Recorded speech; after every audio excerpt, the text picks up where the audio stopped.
Hey, couple announcements before we begin.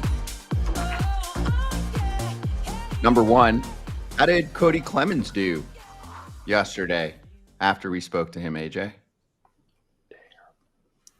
I have no idea. Oh, he did. What did he do? He homered. I have no idea. I have no idea. Yesterday. I'm not gonna lie. Oh, nice. Hey, I have a question for you, actually, AJ. Why do you like the White Sox so much more than the Twins? Is it because you won the World Series there and you have more of the success and the glory? I mean, you guys were pretty good on Minnesota. Who said I did? I mean, I have to like the White Sox. We won there, but that doesn't mean I don't like the Twins. I mean, I'm very much in touch with a lot of the people on the Twins, whether it's Mike Herman, the traveling secretary. Yes, I called him that. Dustin Morris, the PR guy who's been there forever. Hot Rod, the equipment guy. I mean, I talk to those guys a lot, the people that are still around. Heck, I was just in Fort Myers at the Twins complex and saw people that were still working there that I knew. So, no, I have no dislike for the Twins at all. I just think people associate me more with the White Sox, so therefore I'm more involved, or I was more involved with them. But listen, the Twins still invite me to Twins Fest every year. They invite me to do stuff with them all the time. It's just the timing hasn't worked out. But I will get to Twins Fest. And I love my time in Minnesota, man. I thought it was awesome. Wait, let me rephrase. Why do you put yourself through the pain of watching the White Sox more than a more lukewarm feeling of watching the Twins, which lately obviously is a good feeling, right? You watch more White Sox games than you have to remember, of course. I mean, I do, but also you have to remember, I mean, I did work for the White Sox for a few years as an ambassador to the fans. So, and I still do more things in Chicago than I do in Minnesota. So it's not, and plus when you win in somewhere, it makes you more a part of that, right, Kratz? I mean, it's more of and like I said, more people remember me as a White Sox than they do. People don't even barely remember that I played for the Twins. Not a lot of people. I mean, the people that matter do, but not like the casual fan. Yeah, Kratz, you're a Philly. You watch the Phillies the most. We know that. Who's second? I watch all the teams. I know you watch all the teams. Brewers, Yankees, I would say would probably be my 2 second, if there's a second place. It's easier here because I can go out to eat and the game's on. I go out to eat and there's no Brewers, Yankees, Royals games on, nothing like that. That's what I mean. I mean, you're naturally going to usually catch a little bit more of the local team. You know, for me, I'll catch more Yankees and Mets, Rays and Marlins. Although I will say, I just feel like I catch more West Coast because by the time everything's done with FT, it's a little calmer. There's no meetings at 11 p.m. usually. And then I watch games. But anyway, one other note. The Mets have a day game today. So the Pete Alonso interview schedule continues to push forward. Pete would have joined us, but that would have happened during an at-bat, and we wanted to let him play his game. So Pete will play, and he will join us either later this week or early next week. We're working on the schedule with him, and PR's been great about figuring it out with us. He keeps trying. I know that. He wanted to. He told me when I saw. Today was the day. No, I know. You know, when I saw him on Saturday, I was like, hey, did you? Because I didn't know I thought he was supposed to be on last week. And I didn't know that he canceled. And so I said to him, were you on? He's like, no, but I really want to come on. I need to come on. And I said, all right, well, let's do it this week. And then, Pete didn't want to come on so badly, he had him change the game time from 7 to 1. So, I mean, geez, there's been dodging us, and then there's been dodging us. I won't name some other people that are dodging us, Manfred, but at least he didn't change the game schedule. True. He switched his daily schedule, but you can't do that every day. You can't avoid us. We are around. Robert, call us. You owe us. Let's charge. Charging the mound. AJ, are the Diamondbacks okay? They're 27 and 28. I know it's early. They were up 6-0 on the Pirates. I was watching part of that game and kind of clicked away and then had to go back in because the Pirates stormed back, tied up the game. The comeback beat against Burns, completed itself against Ginkel, some of the bigger pitching names on that roster, and Brian Reynolds with a 4-for-4 performance, a 3-run homer that turned the game from 6-6 to 9-6 in a Pirates dub. So that's one of those that really stings for the Diamondbacks. And by the way, we have a D-back show called Snakes Territory, but are they okay? No. You can't blow a 6-0 lead to a team that can't score 6 runs in a game. They went like a month without scoring 5 runs in a game. And you give up 9. Now, listen, this is not – you can't put this on Corbin Burns. I mean, he went 7 innings, 2 runs. So he pitched fine. But Ginkel, he was injured. Let's not forget, Ginkel was injured. I don't know if he's back all the way yet. He was hurt in spring training. Great interview, but, he hasn't in Beeks and Graveman. But, they've got to figure this out. The bullpen has kind of been and they're still scoring a ton of runs. The Diamondbacks, they're just not pitching very well. And that's not on Torrey. I don't know. Is it on the pitching coach? I don't know, but they got to figure this out because that division is too tough. Because once you start having to play in it all the time, they've kind of been lucky. They've kind of been skirting it. They've played a series here or there. But when you're in it, that division's tough. You got to build these wins now. They do score runs, and obviously the bullpen is where it is. You're missing a few pieces. But to me, they scored 6 runs off of, just so I get it right, off of Burrows and Wentz. And then they let them hang around in the game. To me, I get it. It's the same thing we're, sometimes talking about the Orioles. Like, if your staff is going to give up runs, you assume Corbin Burns is going to do what he did last night, and he checked those boxes. You have to keep adding on to allow this stuff to not happen. But it's unfortunate. It's unfortunate because of how they got to this spot. If you're a 500 team and you blow a 6-run lead, it's way different than if you're a team that's 10 games over 500 and you blow it. It's like, oh, you're going to look back at this one. They wanted it later. Now it's like, holy crap, stuff's hitting the fan. And it is, because this is the day you were like, hey, we're winning. Our ace is on the mound. Good news, they have Zach Gallen going again tonight. So they have the opportunity to crawl out of this, but it's getting late early. Isn't that what Yogi said? Yeah, and do you know but you can't. Here's my thing, Kratz. You can't say they let them hang around. They were up 6-0 in this game. That game's got to be a win. With your ace on the mound and your ace gives you 7, and he leaves in at 6-2. Like, that game's got to be over. It's 6-0. That game should be over. As soon as the game gets to 6-0, it's over. You got Corbin Burns who gives you 7. Yeah, he gave up a home run, but that game you can't lose that game if you're a serious playoff contender to go a long ways. I know things can change, but they didn't let him hang around. It was 6-0. How many big league games were you in that you came back from down 6-0 and won? No, I get it. No, it shouldn't happen. It shouldn't happen, but you're also facing not the best part of the Pirates bullpen. You shouldn't have to face Bednar. Well, Bednar comes in at the end of the game. Like, I get it. I mean, it went off the rails for sure. They scored 6 runs. I mean, most of the time when you're up 6-0, you should be able to shut the door. The problem is their records. Look at every team. Look at every team's record. If usually 5 is the magic number, that score 5 or more, it's ridiculously good. You get to 6 runs you score, it's even better. I'm sure. I don't know the exact numbers, but every week when we do these games, every team will be like, oh, if they score 3 runs, it's just their record's this 4 or 5. Once you get to 5 and 6 runs, most big league teams win those games. They need more bullpen help, though. And, I mean, their best bullpen arm, obviously, is MIA right now.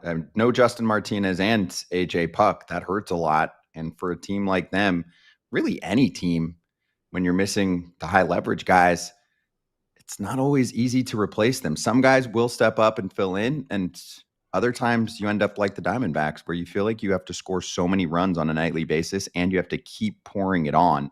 So you can see they're in 4th place, already 7 back of the Dodgers. Padres are 2 back of LA. Giants are 3 back of LA at the moment. It's a sub 500 team. Now, if you hang around the 500 range and then take off late, you can figure this out.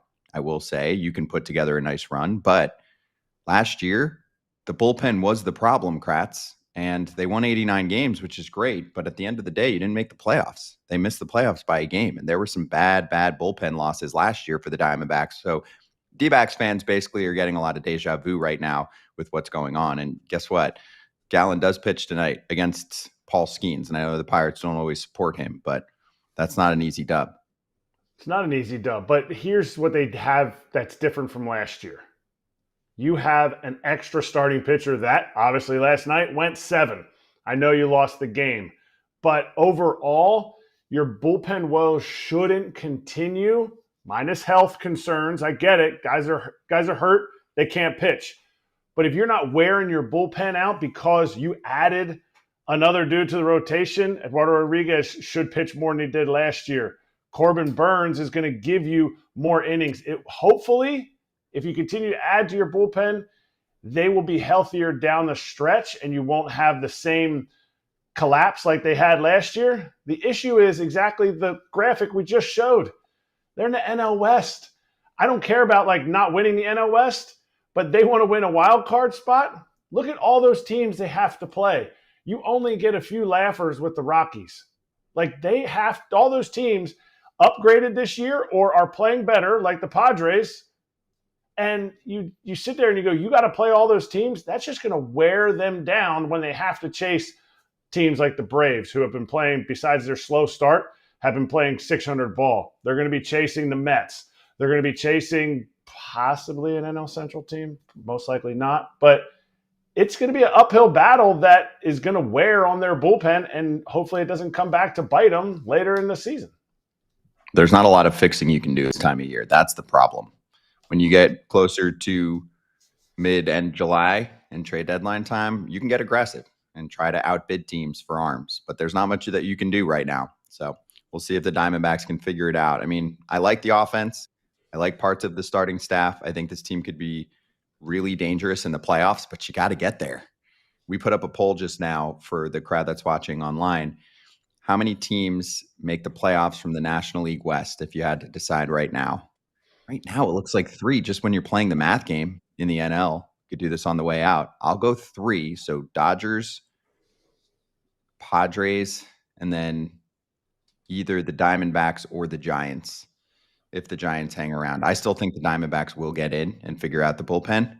So I'll go 3 because then I'll go 1 in the National League Central, and that would give us 2 in the National League East. So you'd get Mets, Phillies, Braves. One of those wouldn't make it, which would be a pretty big disappointment for one of those teams, a massive disappointment for one of those teams. But I'll say 3 right now. Anybody bold enough to say 2 and believe that the NL East will get 3 teams? I'll take that. I just don't know if the Giants and Diamondbacks can hang on. I don't know if the Giants can hang on. The Diamondbacks figure it out. I think the Braves are continuing to climb. They're getting healthier. And one thing we know about Anthopoulos, he'll make the moves he needs to make if he thinks they're out there. So that's why the Mets I don't think are going anywhere. I don't think the Phillies clearly aren't going anywhere. And I think the Braves are going to continue to climb because Anthopoulos they got Acuna back. They're getting Strider back. Everyone else is kind of starting to come, and Anthopoulos will make the moves in the bullpen he needs, and they'll figure it out. All right, we'll see. Kratz, did you make your decision? I didn't make my decision. I just feel like the Diamondbacks are too good to miss the playoffs 2 years in a row, and I have a tough time saying which of those NL East teams isn't going to make it. Well, you have to decide. Okay, 3 from the West. There you go. 3 from the West, 2 from the East, 1 from the Central. Let us know your thoughts if you're watching online right now on YouTube, and swinging back with Ken Rosenthal. Inside Scoop time coming up.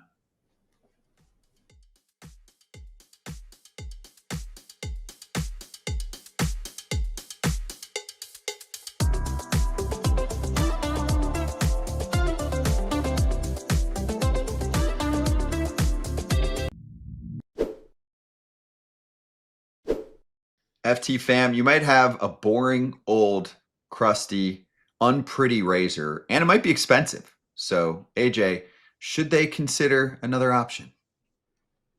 Look how cool this is. Look at the color scheme. Look at it. Little sheath to hide the blades when you travel. Works great. I've been using this for a couple weeks now with Harry's. Clean, no bumps, no cuts. Works great. And you know the best part? It's a great price, especially if you use the foul territory code, Scott. That's right. Harrys.com/foul. Guess what? You can also get yourself a no-risk trial. So if you don't like your shave, no worries. It's on Harry's. They're not worried about it. Get the edge on your shave with Harry's. Normally, the trial set is $10. But right now, you can get it for just $6 at harrys.com/foul. Use the exclusive link, harrys.com/foul, for a $6 trial set. All right, we're back. Is Bryce Harper okay? Hit by a pitch yesterday, first inning. Spencer Strider got him, trying to pitch him inside Kratz. And they're calling it a contusion, which is a fancy word for a bruise. So it sounds like he's going to be okay. X-rays were negative, but this happens to him almost every year. He gets hit. He gets hit a lot. Is it the end of the world? I don't know, man. Like I guess I'm not compassionate enough. Dudes get hit in the elbow and they're out. Like you come out of the game, I'm sitting there going, dang, he's done. Like to be able, and it was like immediate. Like he knew it. The other year when he got hit in the hand, he knew it right away. So you're like, okay, he broke something. Yesterday, the elbow. I think I won't even take AJ's thunder, but there's something that can solve that. But yeah, fortunately, Strider's not throwing his 99 right now, so it's only 95. But the ball's a rubber center. What's the cure? Wear an elbow guard? I don't know. They make a billion different ones. I wore an elbow guard. Guess which hand I threw with? My right arm. Guess which I hit? Left-handed. Guess what my lead elbow? My right. Guess what? I got hit. I'll never forget. Fort Myers. I was in spring training, in the minor league spring training. Guess who got hit in the elbow? Me, by some kid that didn't know what he was doing, right? I was in AA at the time, right? Gets smoked in the elbow. Swells up big. Had to miss a couple of days. Guess what? Next day, I had the bike shin guard, the old bike one, on my elbow, right? Wore one ever since. Because I was like, I'm not going to miss a couple of days by some guy that can't throw a strike hitting me in the elbow. Because if you watch the video, what does Bryce Harper do? Sticks his elbow in front of it to protect his ribs.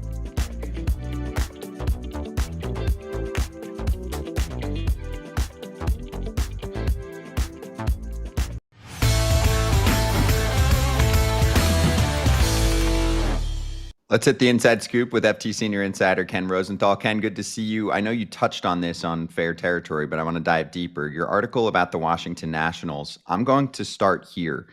Would a lot of this likely be solved if they were more like the version of the Nats for a 10-year span not long ago? Hate to be that guy, but when they were a top 10 payroll team, even a top 15 payroll team, you wrote about how they're now a bottom 10 payroll team for years. When I watch this team, I see some good pieces, but I also say, man, if they played in free agency for a starter or two and a big position player like a Pete Alonso or an Alex Bregman, they might be a little sneaky wild card contender. What are your thoughts? Scott, that's definitely part of it, the lack of spending, but it's not all of it. And that's what the article really is about, how, yes, they haven't spent like they did in the 2010s, and that has hurt them. But they also, until perhaps maybe the last draft or two, they have not drafted well at all. And I kind of go into detail about how since 2013, they've only drafted and developed 3 players who have career B WARs above 5. Now, 5 B WAR is basically what Dalton Varsho had an entire season last year. Zach Neto, they were around 5 B WAR for the entire season. The Nats have only drafted and developed 3 guys to get the 5 for their careers, and none of them play for the Nationals right now. They all did it elsewhere. I'm talking about Luzardo and Fetty, and there's one more. I'm escaping me right now, but there's only 3. So when you have that, Pavetta's the other one, by the way, when you have that kind of lack of success in drafting and developing and in international since Soto in 2015, which of course was like hitting the jackpot, you're unable to supplement your team in ways that you should, especially when you're not spending. What do the best teams do? They both spend and they develop. And even some of the low revenue teams that can spend, they develop like crazy and they become the Tampa Bay Rays or the Cleveland Guardians or Milwaukee Brewers, generally contending year after year with some dips, of course. But the Nationals have not done that to the same level of success that they did way back when they were drafting Strasburg and Harper at the top of the draft. So that's the problem as much as not spending, and that kind of is what the story is about. Have they been a team that has tried to be innovative? Because really their success was not even in the draft. It was Strasburg, duh. Harper, duh. Rendon, he was the best available. So it was almost like the fantasy football guy who's just like, yeah, auto pick, whoever's the next best available, and they kind of ran into it. Has there been changes in the minor league system in the sense of like, you know what, we've really not developed too much through this system besides our 1-1s? Well, you can't fault them for hitting on 1-1s, first of all, Erik. There are teams that miss with 1-1s. Pittsburgh's missed with a couple. That is not an automatic. So when you hit on a 1-1, even as obvious as it might be right now to look back at Harper and Strasburg in that sense, you still do it and you still deserve credit for that. Now, After the 2023 season, Mike Rizzo, the president of baseball operations, made sweeping changes in their operation. New farm director, new scouting director, new international director. They've since replaced that international director with another one. So yes, they are mindful, obviously, of what has happened and that they have not been as successful. Otherwise, you're not making those changes, right? So while clearly in the estimation of some, the 2024 draft, was much better than some of the previous ones.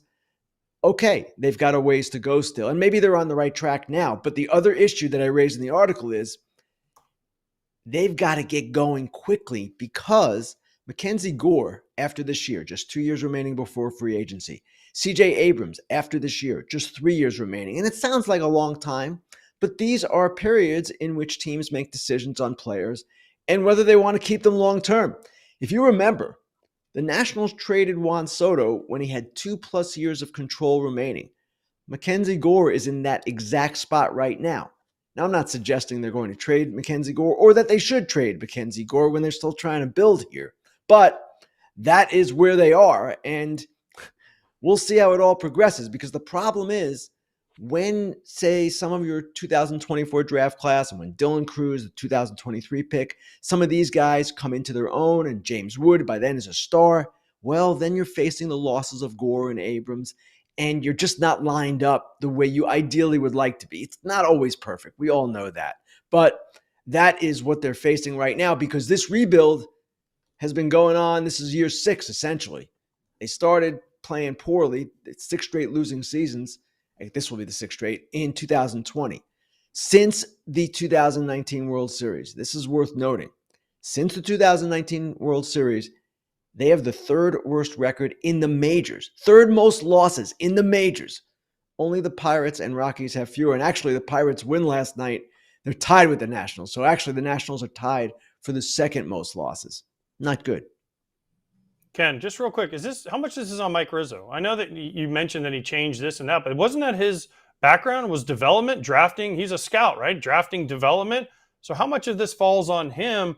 I mean, I know it's an organizational failure, but to me, it seems like, dang, this is what Mike Rizzo was supposed to be great at.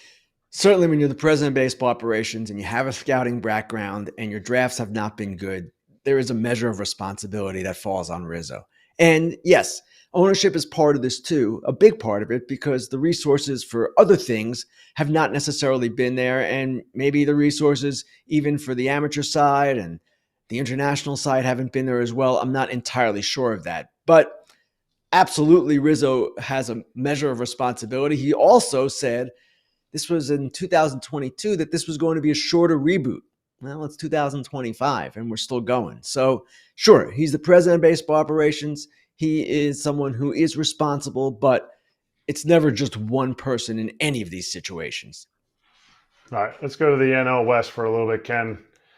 Are they going to be just eating each other alive in the sense that they're just going to beat each other up at the top of the order, at the top of that division, and ultimately kick one of them out of the playoffs? Because besides the Rockies, there's 4 teams out there that are just going to beat each other up night in and night out, playing the rest of the season out, and essentially eliminating 1, if not 2, of the teams from that division.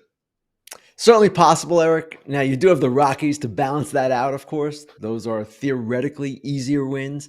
But yeah, and in the NL West, you have the Dodgers with all of their injuries still leading the division. You have the Giants who of late have not hit. You have the Padres who are somewhat thin, and with Michael King now questionable, you worry about them and just how long they can keep this going. They've kind of rallied back a little bit the last couple of days after a little bit of a swoon because 1 or 2 injuries and they could be in trouble. And then there are the Diamondbacks, who have probably been the most disappointing team in the division, blew a 6-0 lead to the Pirates last night. They just have not yet clicked the way they want to click. Obviously, bullpen injuries have played a role in that, but when you look at the division as a whole, okay, we're not even in June yet. All kinds of things are going to happen. And yes, it's possible they'll beat each other up. The schedule is not as imbalanced as it once was. That helps. But there are 4 very strong teams, and that's going to be an issue going forward, no doubt. Hey, let me double click on the Diamondbacks for a moment. We were talking about them at the jump here, Ken. How do you solve a bullpen problem like this if you're Arizona and you're missing guys that obviously are high leverage? You can't do much until closer to the trade deadline. And this is a similar problem to what they dealt with last year. We went over how, these games like yesterday could make all the difference in their season. They were a good team last year. Their bullpen wasn't great. It burned them at times during the regular season. They won 89 games, fell just short. The team that I watch some nights looks like they can beat anyone in a playoff series. Agreed. And certainly at the deadline, it's going to be a focus of attention. There's no doubt about that. Justin Martinez is back. He seemingly is a guy that, if he's right, can really be a stalwart in that bullpen. He's shown it before. But yeah, they are depleted right now, and it's hurting them. There's no question about that. It's tough because it is not yet even June, as I just mentioned, and we're 2 months away from the deadline. So you're not going to see a lot of urgency from teams either on the buy or sell side to make moves. Teams perhaps would like to buy, like the Diamondbacks, but yet at the same time, if you're a team with a reliever and you're thinking about trading him, you're kind of a non-contender, you're saying, hey man, price is only going to rise. And if you want my guy now, you're going to pay a premium. So that's why trades are so difficult until we get closer to the deadline and the urgency increases for everyone involved on both sides. The Diamondbacks do have this issue. They're going to have to address this issue to a greater extent than they're doing right now. I don't know that they would argue that point. And it's something that could, yes, determine the outcome of their season. Talking about the Giants for a little bit. Can a team that is solely based on pitching and defense, because with Jung-Ho Lee having slowing down a little bit, no longer MVP candidate, can a team with pitching and defense really run through a tough gauntlet? Because if they give up any runs, essentially the game is over because they don't manufacture runs. Bob Melvin's, inability to call the steal sign is evident in a game that's now stealing more bases. Do they have to reinvent how they're going to win games, or is it just going to be 3-1, 2-0 type of games the whole season? They need better performances out of 4 positions: catcher, first base, second base, and shortstop. And that's where Willy Adames plays. They are well below average in each of those spots. So that's a huge problem, right? It doesn't matter about stealing bases when you are not getting offensive production at 4 out of 9 spots. Now, Gerard Encarnacion is on a rehab assignment. He could be an option at first base. Lamont Wade Jr., for whatever reason, has just really struggled. They are a team that, yes, I would imagine is active in pursuit of offense at the deadline. To answer your question, Erik, you can't simply win with pitching and defense. You have to score, and they know that. And it's going to be something that is going to kind of linger over this team until they do address it. Maybe Encarnacion helps. Maybe Willy Adames comes around and finally starts playing like the player he can be. And then you worry less about those other spots because it's 1 or 2 spots then, and then you're not dealing with 4. Patrick Bailey, the catcher, is another guy who can do more than he has. So clearly they need to hit better and more. But right now, it's, yes, the huge problem with the team. I should clarify also, just going back to the Diamondbacks for a moment, Justin Martinez is back. He just didn't pitch in yesterday's game. I mean, they could have used him in yesterday's game. They're easing him back in. So I think he had pitched, the night before that. Anyway, they're making sure that they ease him back into the closer role. So we should see him in spots like that again coming up, obviously, when it happens again. All right, let's move to last 2 things I wanted to cover here, Ken. A couple articles and reports put out by your colleagues at The Athletic. So I'll let you go dealer's choice here. We've got Patrick Mooney reporting on the fact that the Cubs could have a little combo with Pete Crow-Armstrong for extension talks. And then on the business side of things, Dan Hayes covering essentially how the Twins are still for sale. It's been almost 9 months, so they could have had a baby during that time. And they're holding firm on their $1.7 billion for their asking price. And that's why they're holding the team hostage and not allowing fans to experience trades and signings. So what are your thoughts on these 2? I'll hit both. And the PCA conversation is ongoing and it's interesting. But if I'm PCA, I'm not signing anything right now. I'm establishing myself as an elite player. And it's different with position players with extensions than it is with pitchers. position players have less risk of injury and suffering a catastrophic kind of thing.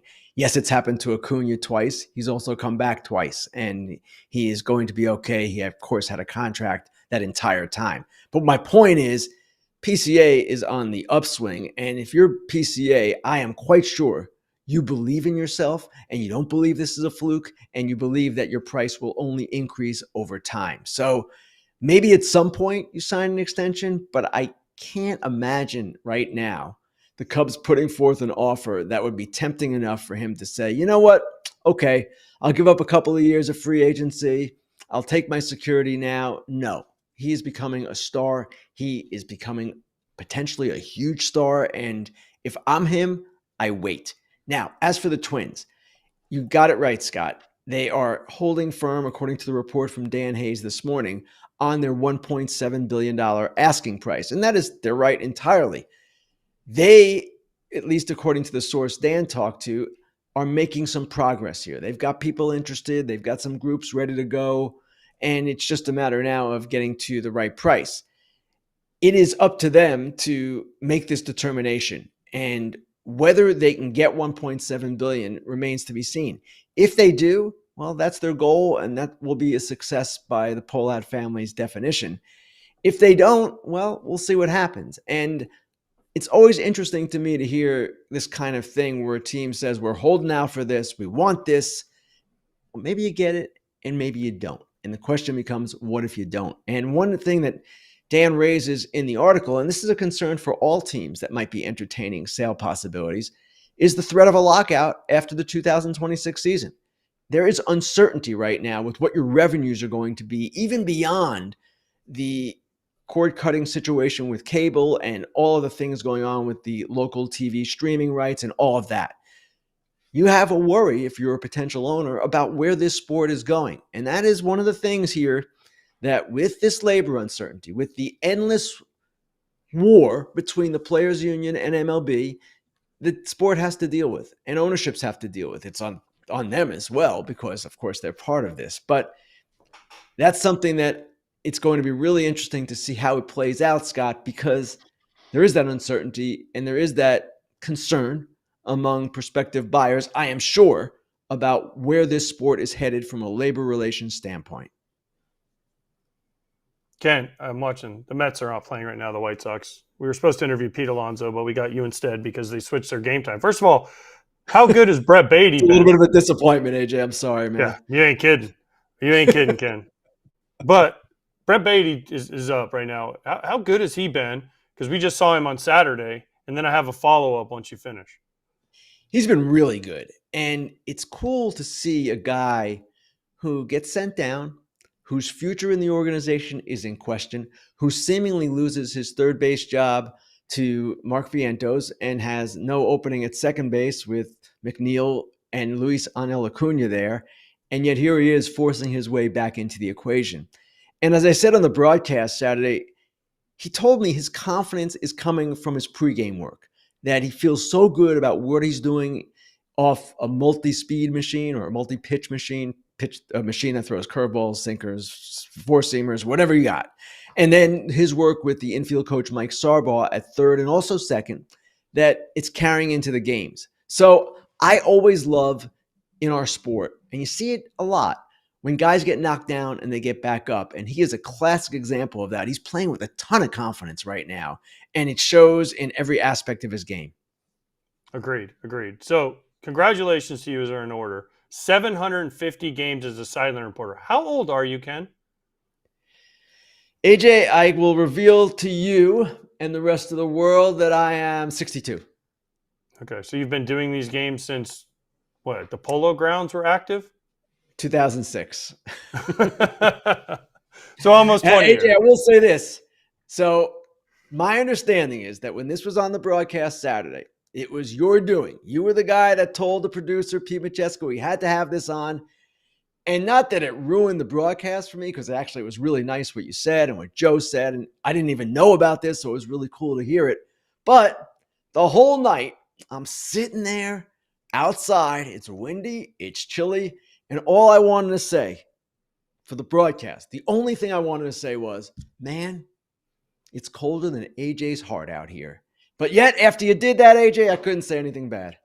Listen, Ken, you know You're what? turning And soft. I even invited Buster Olney, who's second on that list, to come to the game and celebrate with you. So I don't know what else you want from me. I mean, I had 1 and 2 on the list in the stadium at the same time. So you guys got to celebrate together. So it's a cool AJ, accomplishment. I cannot ask for anything more. You reached out, you were a true friend, and you prevented me from saying anything negative about you during the game. And we know from time to time on the broadcast, we'll get into a back and forth. But no, seriously, thanks. Thanks for that. You're welcome. It's well deserved, and it's cool that that's you. And I mean, I think if you add up all the rest of them, you're almost more than all of them. So it's an honor, well deserved. Now you're not Joe Davis with his play-by-play Emmy. I don't know if do they have sideline reporter Emmys, because you should probably have won one by now. I've won 2, but not for a while. My bad. Oh, my. It's been a while since I've won one. I don't see him because I don't see him behind you. Most people like Scott when he has one. You know, he has the regional, local Somerset, New Jersey cable Emmys. There was one person nominated, but I don't see yours behind you. AJ, they're in back of me, but I'm not going to adjust the screen so you can see him. I don't like to. I don't know. To me, it's like bragging almost to have that in the shot. We're good. I agree. Agreed. Says AJ, who has his YouTube trophy nearby. No, I have my YouTube trophy right here because I was told I have to have it. So see, boom, there you go. That's pretty cool. We don't want to brag. Yeah, it is. It is nice. So next one's for $1 million, but that one is bragging. Nice. Well, Ken, from all of us, obviously, congratulations. When I saw that number, I was like, 750. I mean, you're Cal Ripken right now. I know you haven't been on. Yeah, I'm sure you've missed one here and there for some family related thing or whatever, but 750 is a big number. You have a large lead in the category. So a lot of respect for what you're doing. Honestly, Scott, I know this is my 20th year doing games. That I know in my head, of course. I know when I started. I've never counted the games. So when that came out, and I didn't see that until we put it on the broadcast, I said on the broadcast, that's a big number, and it is a big number. And I'm very lucky to have been working for Fox this long, and lucky that they've had me. Yeah, absolutely. No, hey, they were counting everything from what I saw in there. I mean, our old friend Sam Ryan was on that list, you know, when she's doing MLB Network games, stuff like that. So there it is one more time. Ken at the top, then Olney, Verducci, Morosi, Aaron Andrews, Sam Ryan. That's your top 6 there. Ken, thank you. Appreciate it. Congrats again. We'll catch you on Thursday on Fair. Thanks, guys. Ken Rosenthal, Fair Territory host on Mondays and Thursdays. Check out yesterday's show. Everything still applies, including more on that national story that we talked about at the top. And then Alana's back on Thursday to take your questions. I saw some of them here. And if you'd like to bring them to Thursday's show live, go for it. If you'd like to add a little super chat, that's cool too. FT fam, we'll be right back. Spreading rumors. We'll cover that Pete Crow-Armstrong extension combo.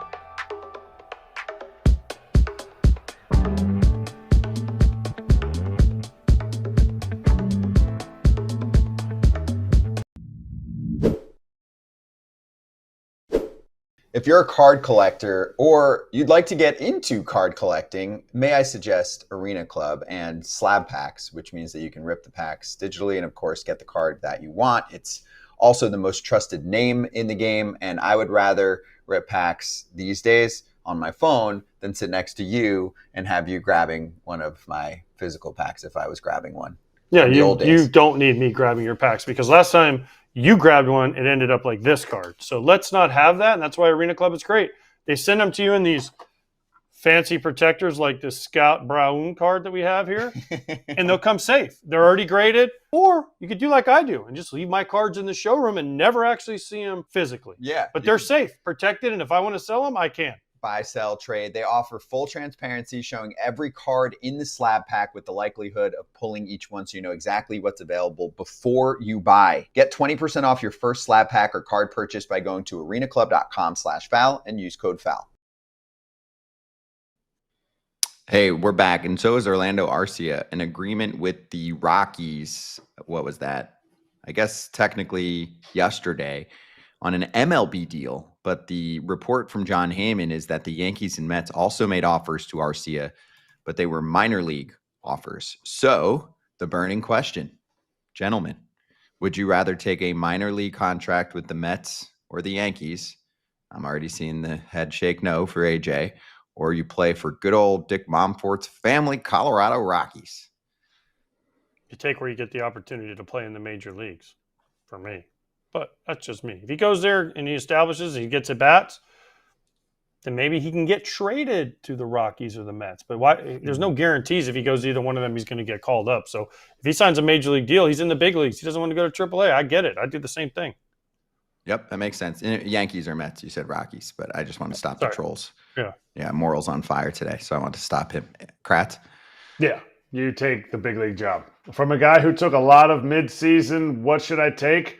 A minor league job. Had I gotten offered a big league job, 100% you take it. Those teams will still be around if they need a job. They both have a pretty good shortstop right now. Not saying the Rockies don't, but you have an opportunity to play with the Rockies, and that's the only way to increase your value.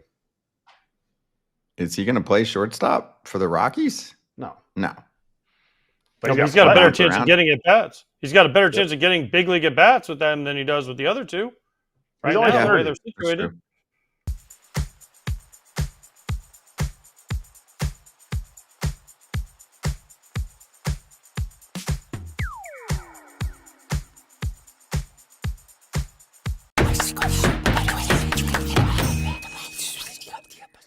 All those whispers, spreading rumors. Patrick Mooney from The Athletic and Northside Territory co-host with Sahadev Sharma. Mooney putting this out. The Cubs are open to negotiating an in-season contract extension for Pete Crow-Armstrong. So apparently talks surfaced last month. Obviously they asked Pete and he's just like, yeah, I'm here to ball. Some comps here. Corbin Carroll signed an 8-year, 111 extension, but that was, I think, with less games under his belt. I was looking at Jackson Merrill without doing a total comp on games played, but I think there's more of a similarity there in terms of how far into his big league career. Maybe Merrill was a drop ahead, but those guys are different ball players, yet will stack up war, young, super athletic center fielders that you want to have on your team for the next decade. My two questions, AJ. Number one, would you want Pete Crow-Armstrong worrying about this during his breakout season? And number two, would you take it? Ken Rosenthal just said, just play ball and worry about it in the offseason, if anything, because he's establishing his value right now. There are other people that are like, this dude's been doing this for 2 months and has an opportunity to make $100+ million. Go for it. What do you think? I'd tell him to hold off right now. I'd tell him to wait till the end of the year. If he believes in himself, then you gamble on yourself, and at the end of the year, that value is only going to go up. Of course, the team wants to do a contract right now because they can get him cheaper. If he goes and he continues to play the way he's playing right now, which is, for me, like I said yesterday, he's MVP of the National League. You can make that argument right now. I know Shohei and whatever with his home runs, but you look at PCA's defense, home runs, stolen bases, all that, you can make that argument, especially for a good Cubs team that he kind of came out of nowhere on. So if I'm him, I play this year out and continue to do what I'm doing. If you believe it's real, you finish it, and guess what? Your value only goes like this. Because it's another year under your belt, and you've proven you can do it for a full year. So if he waits, he can get more. And if they're willing to negotiate now, they'll be willing to negotiate in the offseason. In a player's psyche, if you're sitting there going, ooh, I hope I don't get hurt, you ain't going to have a good season anyway. No player is sitting there going, oh, you know, I hope I don't get hurt. I need to sign this contract. If that's what he's thinking, yeah, whatever they're offering, you go out and you take that deal. He's 23 years old. He's got the world at his fingertips right now. The way he's playing, his value only goes up every single day because it looks like his WAR goes up like 0.2 every game. He steals bases. He plays elite defense in a premium position. Oh, and don't forget, his team is winning.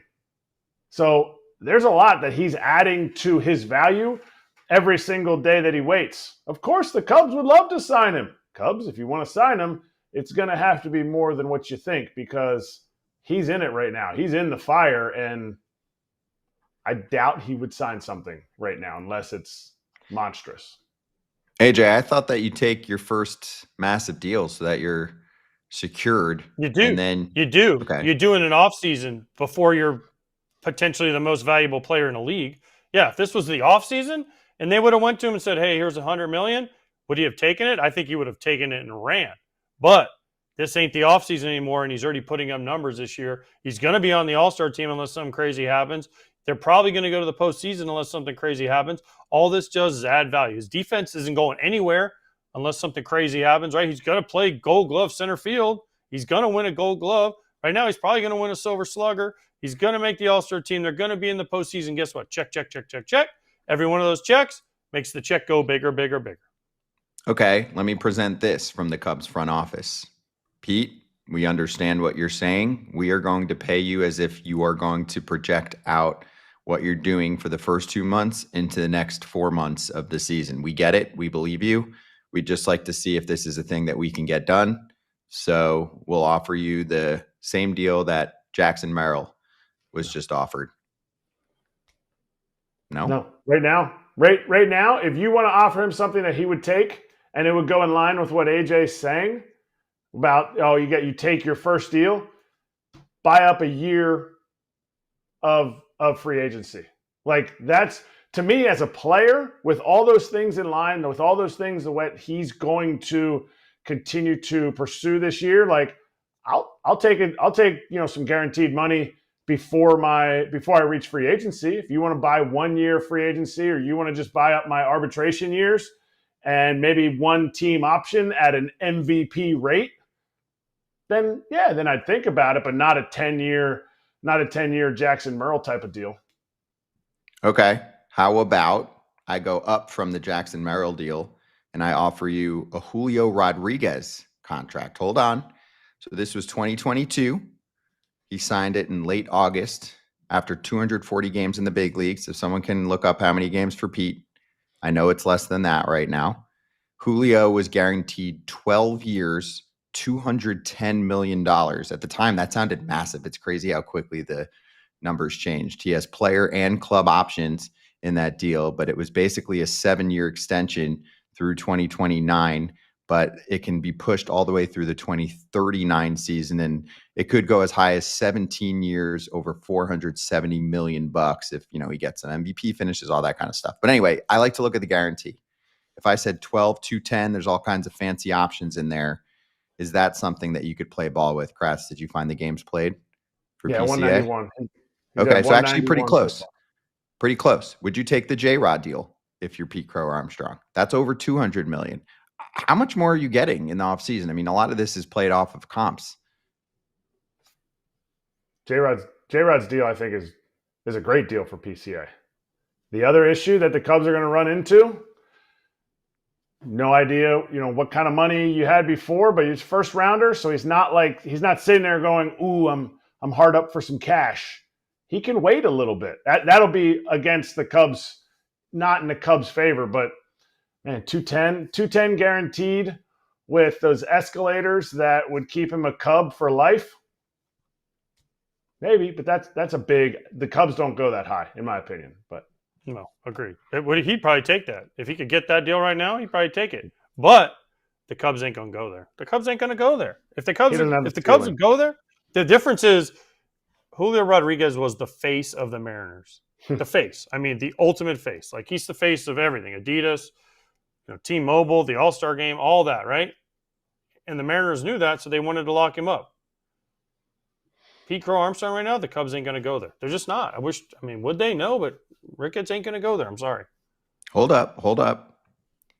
Let me also just drop the Jackson Merrill contract extension, which was signed on April 2nd, right when the season started.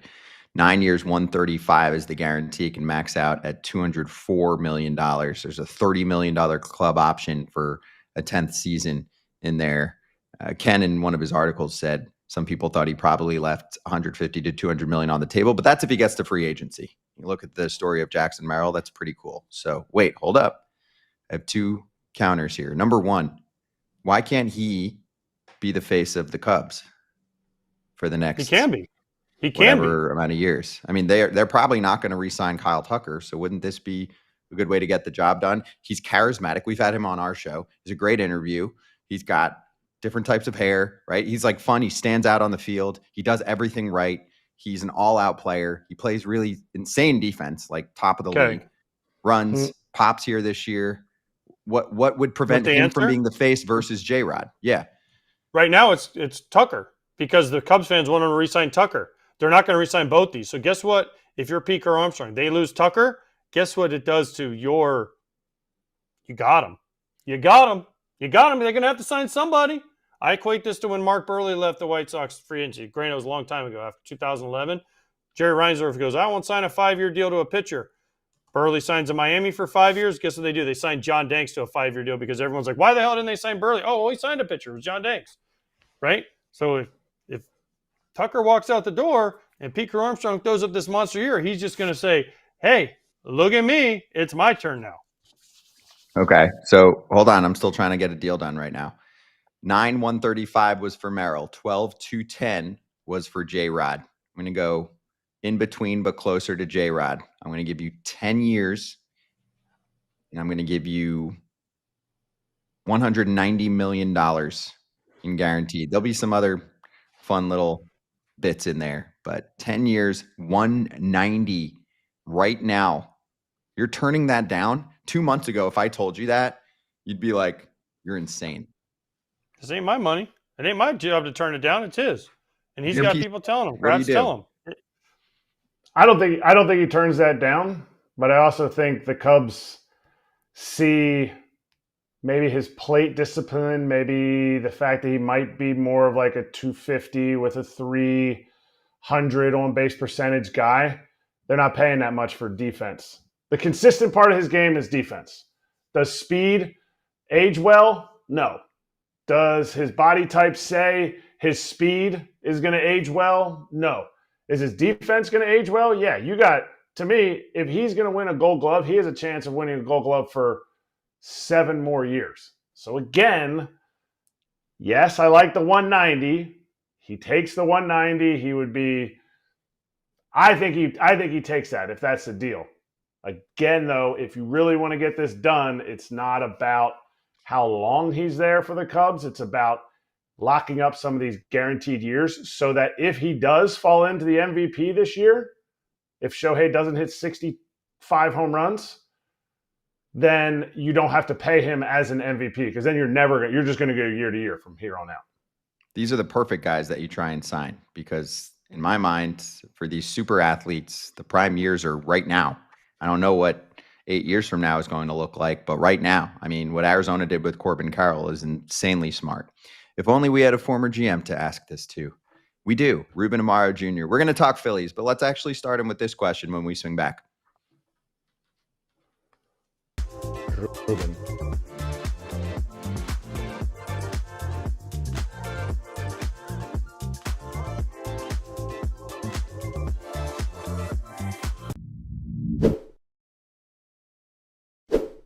The weather is warming up, and with that being said, you need to check out what Rhoback is bringing to the table. If you're a golfer, especially, and you're looking for golf shirts that just have the perfect style and also are soft, they're lightweight, and perfect for the summertime, Rhoback is the spot. Of course, FT's hooking you up with a code for 20% off at rhoback.com. That's FOUL on RHOBACK.com for 20% off all shorts, hoodies, polos, and more. This is my time There he to is. shine. It's my time to all shine. You. Looking good. I just wanted to show your face and really your sweatshirt, which has the pup. I really love their logo. There it is for Rhoback. Yeah, you do also have a mustache, but the Rhoback pup is stealing your thunder today. Rightfully so. Those perfectly, I would say, not too thin, not too thick sweatshirts that they're putting together. If you're in, say, like a vacation out in the mountains, you know, where would it be in your area? Kratz, Poconos? You ever been to Poconos? Yeah, That's near you, right? I mean, the Poconos, this is every day. Shoot, I was down at the shore the other day. It was like 65, 70 degrees and a little breezy. I wore this thing all day, didn't sweat a bit, even got on the pickleball court a little bit. And it was perfect because the wind was coming out. Oof, loved it. Bad man on the pickleball court. Hey, while we have a minute, AJ, Kristian Campbell going to get a little first base time for the Red Sox. You signing up for this? Someone's got to do it. I mean, Anyone someone's going to have to do it at some glove? point. I'll do it. Listen, he can do it. He can do it. He's played around enough. He'll be fine. But I don't know. If you've watched the Red Sox, first base is kind of a hole for him right now. Do you see the game where the guy didn't know how to cover first? I mean, listen, first base is harder than what people think it is. But yeah, they got to figure out someone steady to play there. And if it's Kristian Campbell, great. By the way, I know we talked about the Diamondbacks. I watched that Red Sox game. That was pretty devastating for them too. Chapman had been really good this year. It was his first blown save. Sal Frelick cracks the code, and then Christian Yelich with the walk-off grand slammer later on. First ever walk-off homer. Had no idea. I had no idea.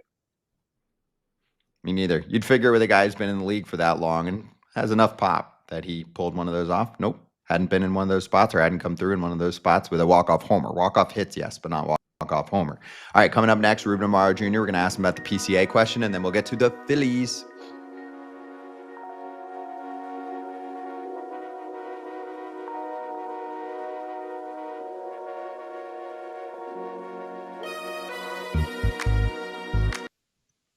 Hey, we've got Ruben Amaro Jr., former GM, and of course, the star of the Phillies show. But we'll get to the Phillies in a moment. Ruben, great to see you. Phillies show. Yeah, there it is. Oh, the shirts look good. We'll get to that. Give me 2 minutes on Pete Crow-Armstrong first. I don't know how much you caught of our conversation, but what would you do if you're running the Cubs right now and you're having a conversation with him and you'd like to try and get this done and not make it linger because you also don't want it to get in his head? He's doing special things for you right now. Well, I think the most important thing for me is to try to get it done quietly. I love doing deals quietly. I don't like to have the media or have the public have any say whatsoever. I try to keep it as private as possible. And I also got to get in this guy's head a little bit. I should know him. From if I'm doing my job properly, I should know this kid. I should know his makeup. Is he a winner? Is he a gamer? Is he going to bring more to the table to me than just being a really, really good player? I think when you're starting to commit these kind of years, it's not the dollars as much as it is the years. And it's probably going to take somewhere between, 7 and 10 years to lock some of these younger guys up at a reasonable price. You have to know the makeup of the player. Can he give me something more than just being a great player? Can he at some point be a great leader? Can he is he a championship type player? There's so many different factors that are associated with it. And if he is that guy, then hey, make a run at it. Try to do it quietly. Try to do it in a professional manner and see where it goes, but try not to let it linger too much, because I think that's what happened to, guys like Mookie Betts with the Boston Red Sox. And I know that, they tried their butts off to try to get him done for many years. It lingered. It didn't get done, and it became an issue later on, and they ended up having to move him, which was not such a great idea, in my opinion, but I guess it was necessary. All right, 2-part question. I'll give you the first part so you can answer it second and you can think about it. I need a number for what you think PCA should get or what you think his area would be. But also, before you say that, how hard is it to actually keep it quiet? Because some orgs, they just can't shut up. You hear everything. Well, it's because you have to have the people around you not trying to get jobs in other organizations. I mean, I think what happens is some of the underlings, they want to build relationships with the media and they want to get love from them. And I think the most important thing is that you have people that are working around you and you have your concentric circles around you that you can trust are not going to open their mouths. We were fortunate to be able to do that with Cliff Lee the second time when we brought him back. And we wouldn't have signed him otherwise, because we wouldn't have been able to compete with the New York Yankees at that time as far as the dollars and cents were concerned. So we had a submarine, and we did so. We were fortunate to be able to get it done because so few people knew about it, and we trusted the people to keep it quiet. But as far as the numbers are concerned, I mean, you're talking about well over $100 million if you're going to try to lock him up for a long period of time. And you try to get, within those parameters, you want to try to get some flexibility for your organization. What do I mean? Can you get a couple of club options out of the deal? Guarantee them the big money, whether it's between 150 and $200 million, but also give yourself a chance at the back end, 2 or 3 club options, so that, hey, if this guy's really good and he is worth it, that you can pick up those options. And if he's not, you can let him go.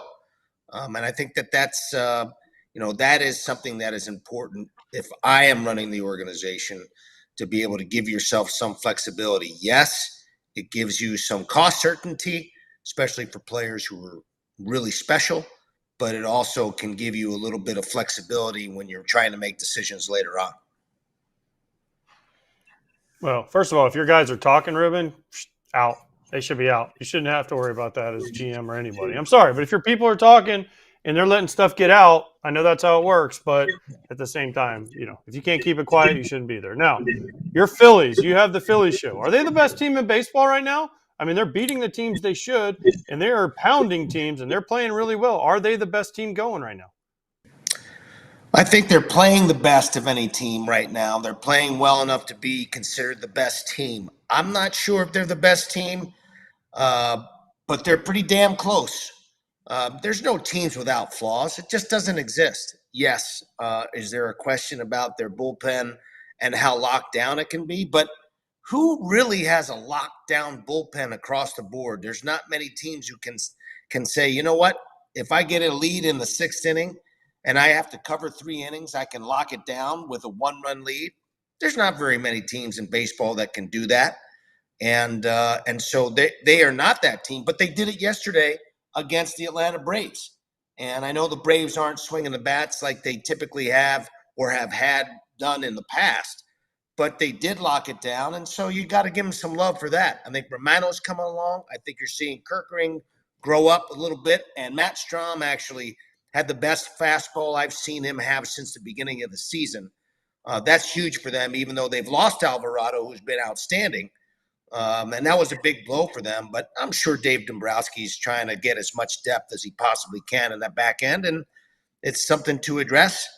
But I think as far as the overall team is concerned, AJ, I think the thing is, I love their starting pitching. I love the depth of their starting pitching. And, after Wheeler, you have 2s that are almost interchangeable across the board. And that's something a whole lot of teams don't have.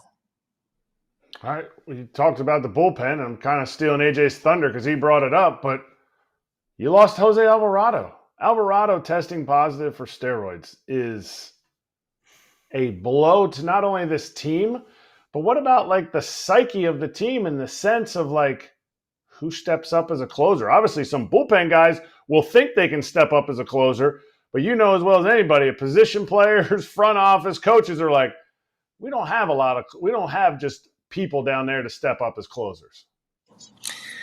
Yeah, I mean, closers don't fall out of trees. You know that, Kratz, as well as anybody. I mean, there's not that many. There's no Mariano Rivera's out there. There are very few. I mean, a couple of guys are having some great years right now and closing some games, but can they do it year after year after year? And can they do it in the tight? Meaning, can they do it in September, October, and into November if they have to? And so that's the question. There aren't very many of those guys. I do like the way Romano has bounced back. He had a terrible start to the season, but, I judge players on how they respond. So the man has responded extremely well. He's bounced back. I think he may have been tipping some pitches. I don't think that he was feeling comfortable physically, mentally, and emotionally being in his new space in Philadelphia, but I think he's starting to feel that now. He's starting to snap off some pretty damn good breaking balls now. That slider's very good. He's trusting his stuff, and he's gotten much better. Right now, he's their closer. He's the guy that's going to have to lock it down in the 9th. But there are some guys that they have in their system. I mean, Mick Abel came up and pitched extraordinarily well. Maybe the best pitch game I've seen from both sides in the whole year, and maybe one of the best I've ever seen when Skeens and Mick Abel hooked up about a week ago or 2 weeks ago. That was one of the best games I think I've ever seen pitching-wise. I was super impressed by the way Abel handled himself. Does he slide into the bullpen at some point and become a possible guy? I don't know. I like having veteran guys back there who've been through the wars, but when you have an arm like that, you never know. It's creating depth for them in their starting rotation because they now have he and maybe Painter later on. And so you're talking about, building up quite a bit of depth once Nola comes back. And, frankly, as far as the bullpen is concerned, they may actually throw Taijuan Walker back there into the back end of the bullpen and see what he can do. He's been pitching better. And once Nola comes back, I got to believe that Taijuan's going to be sliding into that bullpen, and Rob Thompson's going to give him a shot to pitch maybe in the 7th, 8th, and 9th and see whether he can handle pitching in more high leverage situations. Who knows? I mean, I feel like Strom's arm's going to fall off. I feel like he pitches every game for the Phillies. I mean, they got to find someone. Every time I look up, I love Matt Strom. I'm like, man, he's pitching every game. Every time they have a lead, he's in there in the 7th and the 8th. I mean, God bless, continues to do it because we love Matt on the show, and I love Matt personally. But I want to go back to Alvarado. When you were the GM, when you were at the Phillies, did you ever have anybody get popped for steroids? Well, we ended up having J.C. Romero after the World Series. We won the World Series, and he got I guess he got nailed for it. You just never know. I mean, guys, why they do it or what the purpose is or what have you. But, the reality of it is, as a GM, you can do nothing about it. It's literally like having a guy on the IL, and you just got to move forward. No one's going to feel sorry for you, and you're just going to have to go and deal with it. But how do you deal with it? That's Ruben. My question is, how do you deal with it? Because we had Jim Bowden on, I think it was last week, and right when this went down, and he's like, I would not bring him back. I don't want him around. He can't pitch in the postseason. I think he's a free agent at the end of I don't know. I think he's a free agent at the end. Team option. Know better. Team option. Right? He's like, I would not pick up the team option. I don't want him around. He cheated. He basically, did what he did. And he gave the normal excuses. I didn't know what I was doing. Whatever the excuses are that I don't care. But what would you do? This is a different than listen, I played with JC. Came up with JC. I love JC Romero. Whatever he did, he did. This is a different situation. This is a guy the Phillies have counted on for years in big situations. If you were the GM of the Philadelphia Phillies, if you're Dave Dombrowski, Sam Fold, and all the rest, do you bring him back on that team option next year? You guys have both been in clubhouses, AJ, Kratz, and you guys have lived it. And you've seen what that does to a clubhouse. And I think, honestly, each individual situation is different. This is a player that is extremely popular. He's very well liked. I don't know the reasons why he got popped. I don't know why he did it. But as a player, if I got my player's hat on, I'm pissed because he may have really hurt our chances to be a world champion. But he's also a really great guy. And I think that he is a guy that typically would bring the team together. He brings the bullpen together as a part of the emotion of that team. And so if this guy was an ass and he was not a good guy and he was not a character guy, then I would have a different thought process about it. But to me, and again, I'm not sitting in that clubhouse every day, but from 500 feet away and having known the player and what he means to this team, I bring the man back. But I also sort of expect him to have some sort of apology to my teammates, to my coaching staff, to whomever. But that's just me. And I guess Dave Dombrowski and Preston Mattingly and Sam Folder are going to make their own decision about that. Rob Thompson, I'm sure, will be involved in that decision as well. But this is a pretty popular guy in the clubhouse. Probably not as popular right now, but he's a guy that, for me, if I was making a decision about it now, I would certainly bring him back. Okay, and then last thing on this, what's the I don't know, the incentive. It's not the incentive. I don't know what the word is. What's the reason for guys not to do steroids then? What's the reason? Because if you're Jose Alvarado and you're like, okay, so I lost 80 games, I lost half a year, and then I can go be a free agent and the Phillies will bring me back because, quote, I'm a good guy, then what's the there's no reason to not do it. If I'm a player, I'm like, well, hell, if I can sign for $100 million and I lose half a year, and then they just bring me back and welcome me with open arms because, quote, I'm a nice guy. There's nothing hurting them. There's no reason not to do it. We're actually telling guys like, hey, go do this until you get caught. You might lose 80 games. You might, if you're on a bad team, especially, you know you're not making the postseason. But hey, I got my contract and I'm a good guy.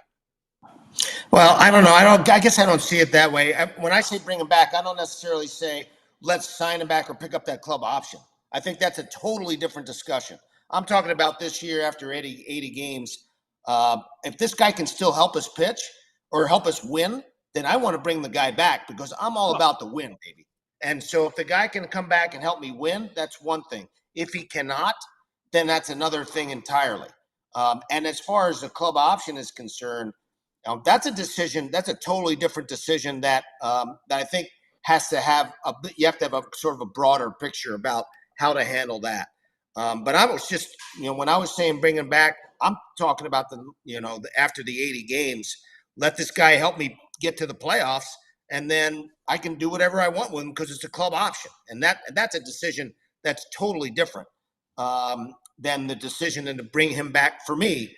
Than to bring him back later on this year when he's eligible. I think it's right around August 17th or something like that. No, excuse me, not August. Is that right? Yeah, I think it's August 17th or 18th is when he's eligible to come back. All right, let's go to Real Muto. Batting 8th. Yep. JT Realmuto batting 8th. Is this the way that JT Realmuto is going to rehab against big league teams by figuring out his leg kick, which, if I remember right, he toyed with a leg kick for the first 2 months of last season, too, and then he said, phooey, and scrapped it and became the JT Realmuto for the rest of the season. Is this the same adjustment that he tried to make last year? I have a feeling it is. JT is very prideful, and in a lot of ways, he's a guy that sticks to his principles. He feels much more comfortable with the leg kick. Right now, the leg kick is sort of out of sync. It's making him early on the breaking stuff, late on the fastball, and he's sort of in between, and that's sort of what happens to him when he's not timing it right. And I know a lot of guys have leg kicked, and they've had a lot of success doing it. I'll do a little quick preview on a interview that we did for a podcast with Rhys Hoskins. You may have talked about this on the show. Rhys Hoskins used to have a leg kick. He has made a pretty significant adjustment and has gotten away from it, got his foot down earlier, and now, over the last several weeks, has gotten really hot. It was a difficult adjustment for him, especially when you're doing it in season, and you need to have like automatic results for that, right, as a player. But it's worked for him, and he feels comfortable with it. And he'll discuss it on our show, the Phillies Show podcast. We're going to air it, I believe, on Friday, and he'll discuss it just so as a little teaser. But it may be something that JT, since he's played with him, maybe they have a discussion.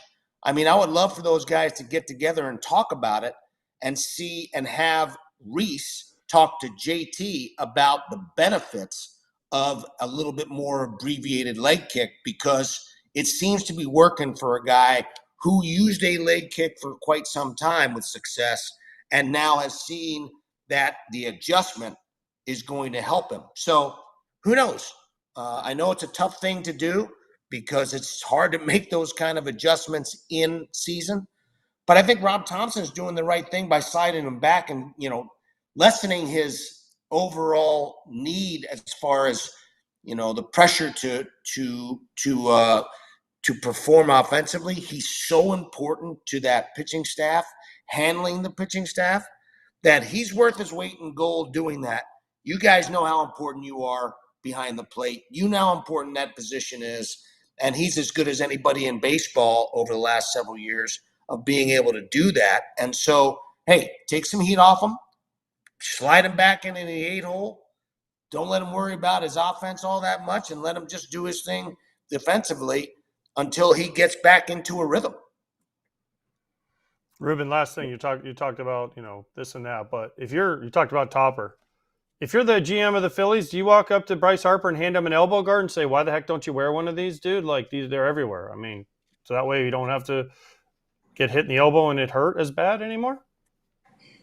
Yeah, you know what? I think he's actually worn them in the past. I think. For some reason, I know that a lot of people wear less body armor. So much more body armor nowadays than ever. I would assume that he'll use it, but if Bryce Harper doesn't bruise and he doesn't swell, so I don't know how he's going to come out of that. The 95 mile an hour, 96 mile an hour heater that smoked him. I guess probably close to that funny bone. His body probably went numb for a while. But I would assume that he will probably wear one. He's been drilled like 2 or 3 times in the last week or so, and that's not fun. I would assume they'll probably jump on the body armor at least for a little while until that's fully healed. Okay, Ruben, appreciate you coming on. And the only reason I turned my hat around was to make sure you knew which team you traded me to. But we do appreciate it. And I want you to plug again the Phillies show for us, even though you already previewed what the Friday show is going to be on our way out here. So we appreciate you coming on, Rube. Yeah, thanks so much, man. The Phillies show, Todd Zalecki, Jim Salisbury, and I, we just have a blast talking Phillies baseball. I think it's a great combination of a historian and Jim Salisbury, someone who's had many hats, and myself, and then Todd Zalecki sort of runs the show. We nicknamed it the Todd Pod. We love doing it. We have a lot of fun. It's a great team to cover because it's fun to watch these guys. They've been damn good for the last several years, and they're going to continue to contend as long as Dave Nabrowski's there and Rob Thompson's doing his thing. They've got some good players and some good people there. So give it a listen, give it a watch. It's basically on everything you can possibly see on podcast, and we appreciate Foul Territory being our umbrella and being our big partners in that. So that's my plug, baby. We appreciate you, Rube, and we'll get to the weeds after this.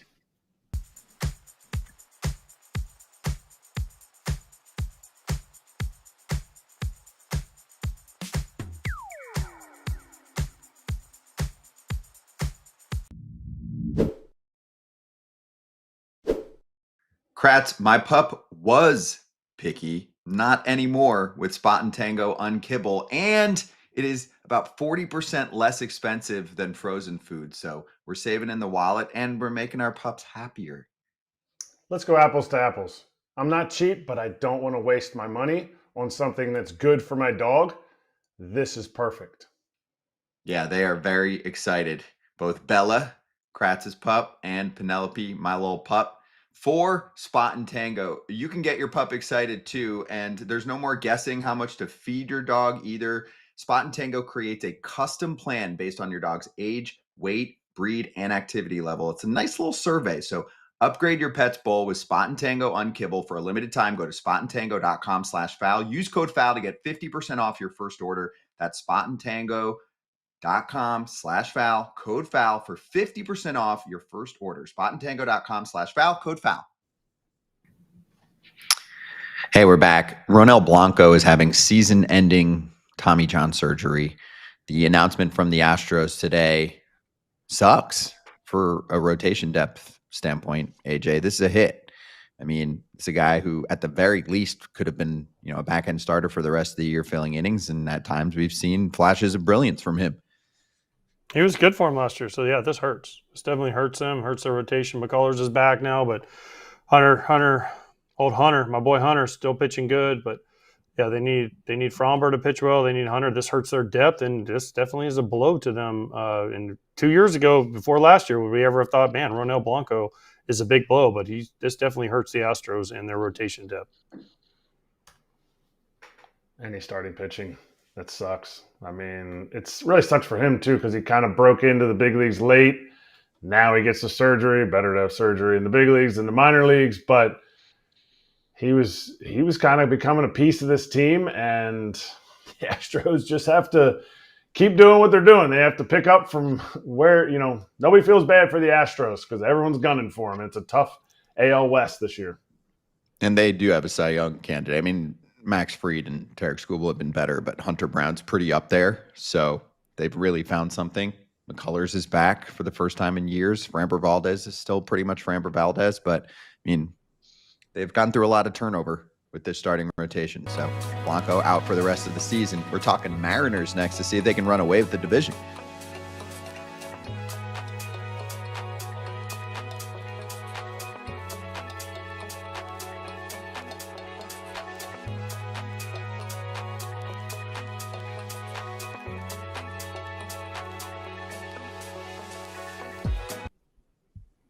Shannon Drayer from the Mariners Insider from Seattle Sports, 7:10 a.m. Did I get that right, Shannon?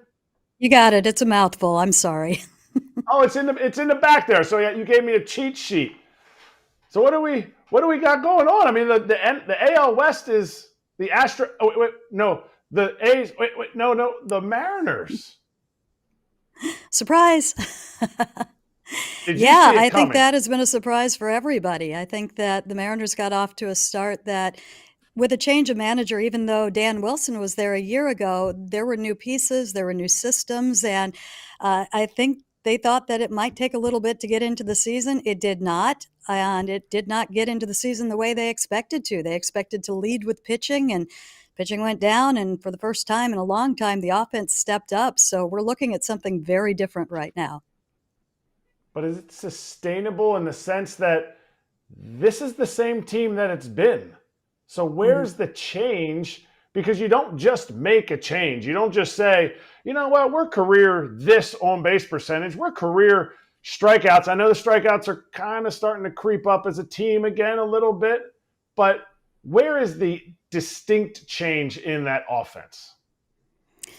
Well, we saw Jorge Polanco was the distinct change for the first month. Now, he has fallen off terribly, and I think that you've seen it in the results that you've seen the last 3 weeks in particular. The good news is the pitching is coming around. But on the hitting side, we do know that when Dan Wilson took over, Edgar Martinez came with him, and he's still the chief hitting strategist, and he's still there for every home game. He's been there on some of the road trips as well.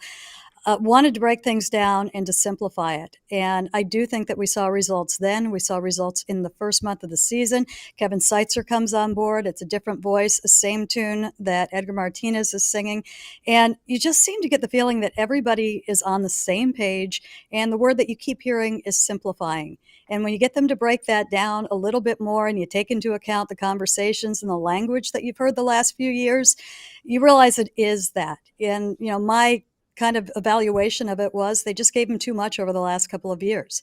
They thought that they had players that, could embrace the technology. It worked on the pitching side. Let's try it on the hitting side. Let's give them more. Let's give them access to everything that's available to them. And when you stripped it down, I think that found them in a better place. And they made that change pretty quickly. I think they saw the results right away. So with that comes some confidence. Can they take it the rest of the way? They're going to need some help at some point. I think the Mariners will be in better shape than most to make a deal at the deadline if deals are there to be made. So I think really now the key is to kind of try and get that offense going a little bit more as the pitching comes back. Their strength was for about the whole month of April. They were hitting 1 through 9 as an order. Now you're starting to see the bottom third fall off. You've seen Polanco fall off. So they've got to work their way through that, be a little bit more of a threat as a team, and then hopefully you're able to add something. Wait, Shannon, you said they'll have more opportunities or leeway than most to make a addition? A team that made pretty much 0 additions in the offseason and talked more about needing to subtract? Where's this leeway going to come from? Are they going to have to decimate their farm system, or is there going to be cash available? You'd like to see the cash available. I think in the right situation it will be, but I don't think you have to decimate the farm system. When you're looking at a farm system that has a Laz Montes, that has a Felnine Celestin, that has a Colt Emerson, you look at those guys and you say, I wouldn't want to trade any of them. I'd want hands off. If you've got 3 guys that you're hands off on, you probably should be trading 1. Harry Ford has probably got some decent value as well. I think we're going to see Cole Young at some point. So I don't think you're decimating anything. And you look at the farm system right now, and you thought that perhaps the starting pitching would be the weakness, because they did go and concentrate on the offense. And the next thing you know, you're looking out there and you see an 8-inning performance last night from a guy that you really hadn't been counting on to come in and do that.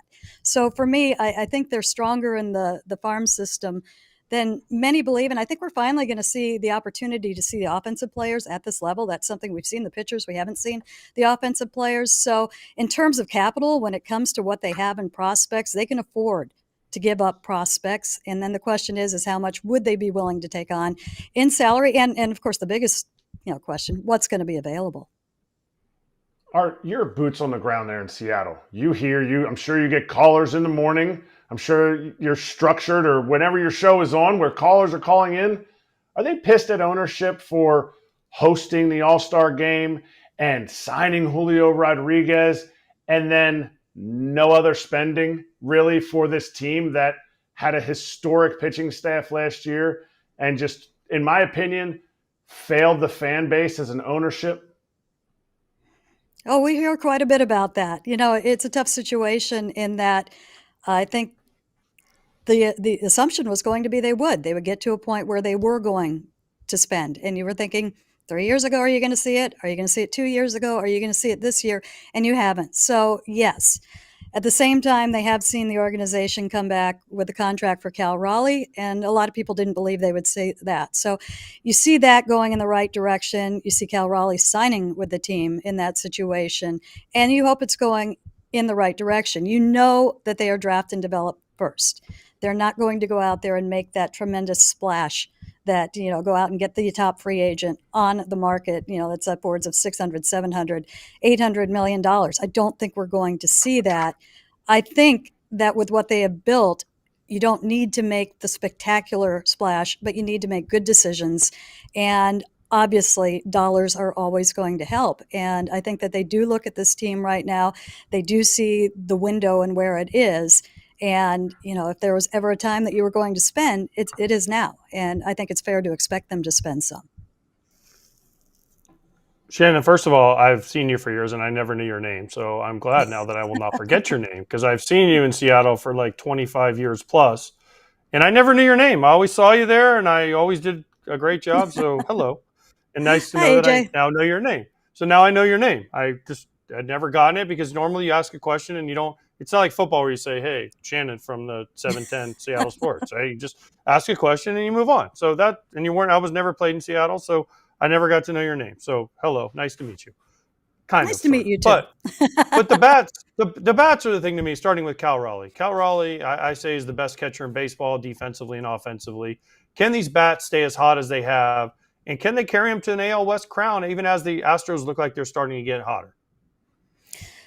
Well, I think it's going to depend on where Jorge Polanco is. You're going to get Luke Raley back at some point, and he was part of kind of the offensive explosion they had last year, if you want to call it that. And I think that they're going to need help towards the bottom of the order. When you're talking about the Mariners, if the pitching comes back, you don't need an explosive offense. You need an offense that scores 4 or 5 runs a game. They've been doing that right now. They're on a little bit of a slide right now because one of their biggest hitters has fallen off. And at the same time, we still haven't seen Julio kind of turn into second half Julio yet. So I think that there is some more there. Can they do it on their own? I'd like to see them add some to it. I do think we're going to see a young player, probably a Cole Young at some point. Let's see what kind of impact that has. But yeah, I think they're going to need help. But I think there are also going to be an impact on the arm side when you get Logan Gilbert back, when George Kirby gets more into his season, when you get Bryce Miller, and you're hoping Kirby and Bryce Miller are both right. And I'm sorry, you're hoping Bryce Miller and Logan are both right, and you're not going to know that until you see them up on the hill and you see them get into and back into their season a little bit. And then, it's again going to be about the run suppression. Let's go get another arm for that bullpen. I don't think you need an absolute back of the bullpen thing, but you need another leverage type arm. And then I think you can feel pretty good about it. But as far as the offense goes, I think they have a plan that they understand, that they have bought into, and that they have a lot of confidence in. I think it goes a long way that they were able to do what they were able to do in the month of April without Logan Gilbert and without George Kirby. That gives this offense a ton of confidence. So you don't see a lot of panicking going on when things don't go their way. So I feel good that they have shown that they can do what they need to do. Got to keep them healthy, and then a little bit of help, I think, would go a long way. You talked about the bottom of the order kind of falling off as of late, and you go through ebbs and flows of the season. Has Dylan Moore done enough that he won't ever see the bottom of the order again? Or is it kind of a, well, we're just waiting till the player of the week falls back to earth? He's done that a little bit, but you know what? That's kind of been his career. And part of that is probably he doesn't play every single day. So he is going to have, I think, a little, more ebbs and flows. You can only do so much in that role. And I think he's done a fantastic job in staying ready for everything. And if you can catch him on a hot streak, he's as good as anybody against left-handed pitching. I mean, he'll go up there and he'll have those, 2 home run games. He'll have 3 home runs in 4 games, things like that. And then he'll cool off a little bit. And, everything that he has to do, I think that is expected to happen. So where he is in the order, I think it really depends on where everybody else is. And it does help that if you need to put him at the top of the order, you can put him at the top of the order. If you need to bat him 5th or 6th, you can bat him 5th or 6th. But you know what? When this lineup is going good, he's going to be lower in that order, and that's not necessarily a bad thing. He can do a lot of things there as well. If he gets on base, one of the better base stealers in the game throughout his career, he can help out in that situation. So I don't worry about Dylan Moore too much. He's doing good things out there, and if he kind of falls off a little bit, you'll see him again later. Shannon, thank you for your time. We really appreciate it. And stay warm and dry out there in Seattle, even though it's a lot sunnier than people think. It's a well-hidden myth that Seattle rains every day, because I've seen a lot of really sunny days. So enjoy the weather out there in Seattle. Enjoy the Hot Mariners start, and we'll talk to you soon. 80 degrees today, but I'm also bringing the puffer coat for later. Exactly.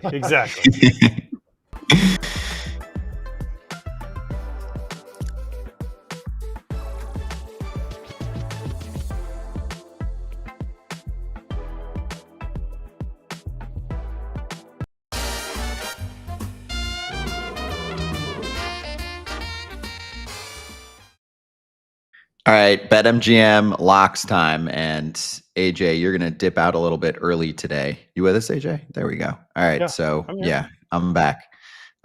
Went through a little eye issue the past 20 minutes, so this is how I'm gonna do the rest of the show. Shades down and like this. You look like basically every my eyes are travel closed. ball player ever. Every 10-year this to what they're wearing? 14-year travel ball player. The shades. AJ, is this true? Is this what the style they're wearing? I mean, No. the younger kids, not the older kids, are more Oakley, like the more Oakley style, not as flashy. But the young kids, like 10 to 12, that's what every one of them has on. Well, And they sell them fits. at every I feel travel like ball I'm 10 tournament. to 12. There you go. 10 to 12 right here for you, the host of Foul Territory. Cincinnati against Kansas City tonight. Ellie De La Cruz had 2 homers yesterday for the Reds. One of them was a freaking bomb. Free game of the day, streaming on the BetMGM app. Live streaming available to all BetMGM customers logged in and with funded accounts. I can't see, but I can bet this week. Hunter Brown did bang that strikeout prop. And Jason Kipnis went hard yesterday with his 3-leg parlay. They all won. Cubs was a nail biter. I mean, Texas was pretty close too. They won 2-0. Even the Mets game was close for most of the contest, but the Cubs had to take down the Rockies with a little walk-off from Matt Shaw, by the way, who looks much better on offense and defense. I know it's only been like a week, but so far so good. AJ fell, so we'll let you go, AJ, since you're going to leave us soon. What are you leaving us with, lock-wise? I got a 3-team parlay. I'm just going favorites. Cincinnati, Hunter Green's on the mound. Chicago, they're playing the Rockies. Enough said. And Phillies has Wheeler on the mound against Smith-Sharver. So you add them all together, it's plus 300. Just throwing 100 down. Just an easy parlay to get back on track. Cool. There you go. I've heard. Take aces and take anybody that plays the Rockies. That's take your aces key. And take anybody that plays the Rockies. Yes, that's Pat. That's your worked key for to Pat. winning this year. All right, we've got Pap. So no, we'll do that later. Kratz, you go now, and then Pap and me later. I got a little strikeout over parlay. You got Zach Wheeler, who's hit his 6.5. I think 6 of the last 8 times he's pitched against the Braves. And you have Hunter Green, who's facing the Royals, who don't strike out a lot, but they just moved the line down to 5.5. So I'm taking the over 5.5. And that's coming out at plus 189. Look at you getting locked in on lines, watching those lines. All right, that's Kratz and FT fam. We'll be right back. We'll do For the People. AJ's dipping. We'll see him tomorrow.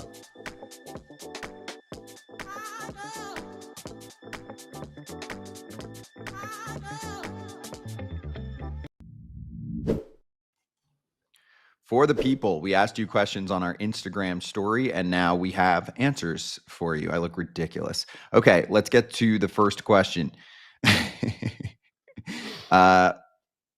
We don't have names here, do we? Oh, actually, I think we do. Can we show the first one? Let me see if we've got the names popped up as well, so we can actually shout out the people. And by the way, we're going to have a new way to ask us questions coming up next week. We'll show you that. But can we show the first one on the screen? Is that possible? I think everyone would rather look at the screen. Okay. They're coming up for us. That's going to be better than looking at me for the next 10 minutes.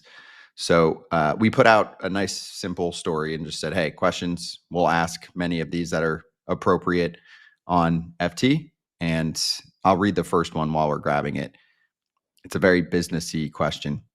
Skip the second question, by the way. I'm directing and producing on the fly here because the second question's for AJ and he's not here. Does the union agree to a salary cap if the owners reduce the time it takes to reach free agency? Kratz. Yes. I mean, Really? is that man, like, No way. it'll never happen. Neither will ever happen. So I can say yes. Now, if you say how much do they decrease it, how much do they decrease it? That would be it. If it's just 1 year, no. Look at what happened. Look at what happened with the value of Juan Soto. Was Juan Soto's value driven by the free market? The fact that teams like the Mets can spend exuberant amounts of money? Yes.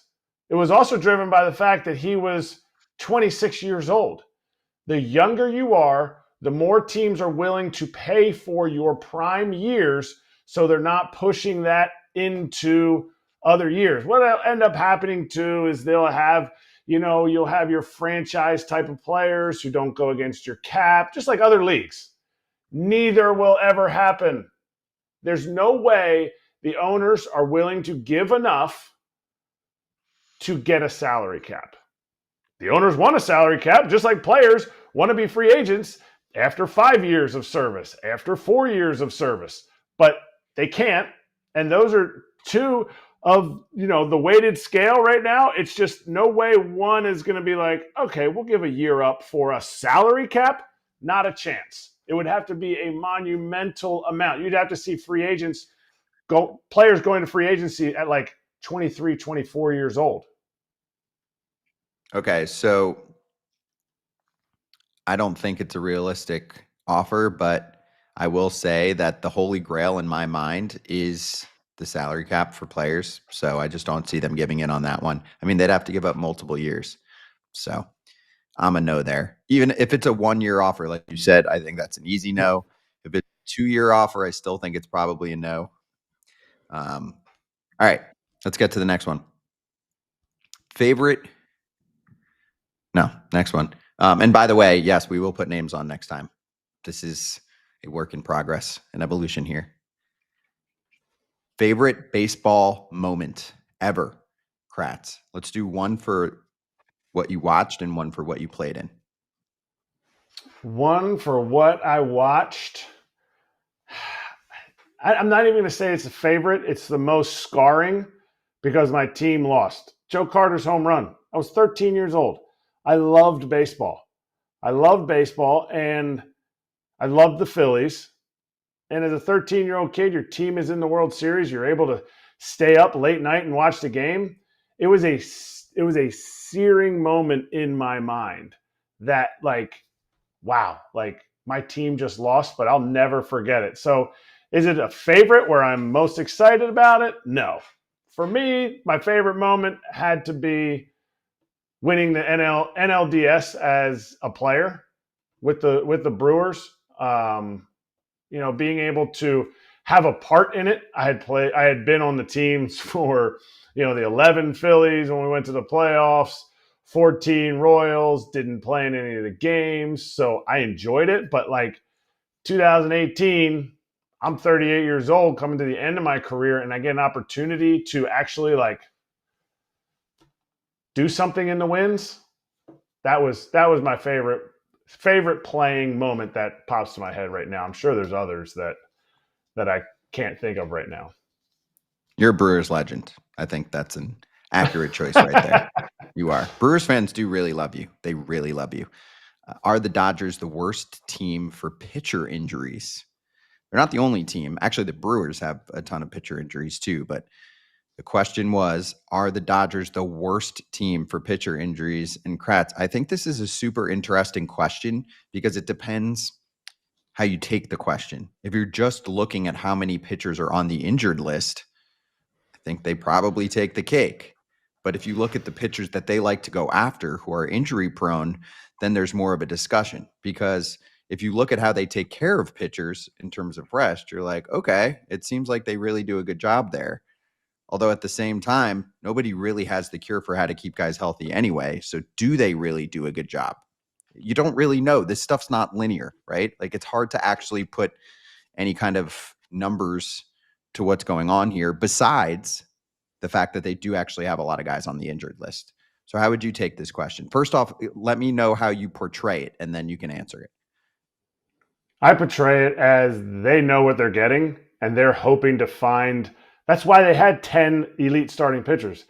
They hope to find, like let's say the number is 1,000 innings you need from your starting rotation. They hope to find 1,000 elite innings out of 7 or 8 guys. They don't look to build 1,000 innings from 5 guys. So in that sense, I think they know what they're getting, and they're like, hey, if we can get 20 to 25 starts out of these guys, we're going to run it as far as we can, and it's just going to be a lot of really awesome innings, but from a larger group of guys. To me, still is the Rays. The injury, like pitchers, injuries start and end, it seems like, with the Rays. And it's not necessarily that the Rays are trying to hurt them. It's that the Rays are trying to get the most out of each pitcher, and there's no regard for health in the sense of, well, if you do this, it might hurt you. It's more, if you do this, you might be an all-star. You might be a Cy Young candidate. You will probably get traded in 2 years, and we're totally fine with that because we're going to bring the next guy up. So to me, I think it's still the Rays. Okay. Yeah, I see what you're saying. There's two different philosophies there with the Rays and the Dodgers, even though there's a big connection, which is Andrew Friedman, who used to run the Rays, runs the Dodgers. FT fam, be right back.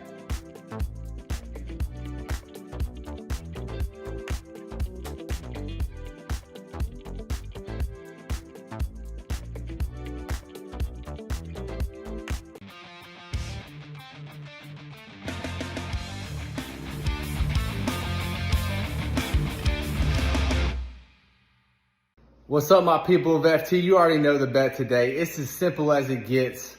Wednesday, money maker, bet against the Colorado Rockies, taking the Cubs -2.5 at 200. Let's get that easy cheese today. Peace, and I'm out.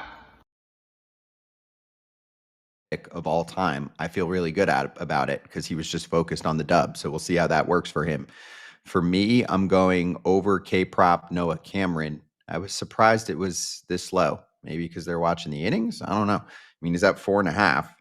The Cincinnati offense averages about 9 strikeouts per game. I know that's for a full game, but Cameron's coming off an 8 punch-out performance against the Twins, and he was a big strikeout guy in the minor leagues. He has looked unfazed in his transition from the minor leagues to the majors so far, and I know it's only a few starts, but he looks like he's the real deal for Kansas City right now. I was listening to an interview with Royals manager Matt Catrara the other day, who said that he's one of those quiet confidence guys who comes up and right away feels like he belongs without the cocky part of it. So anyway, I'll ride with Noah Cameron going above the K prop today, and all the picks are locked.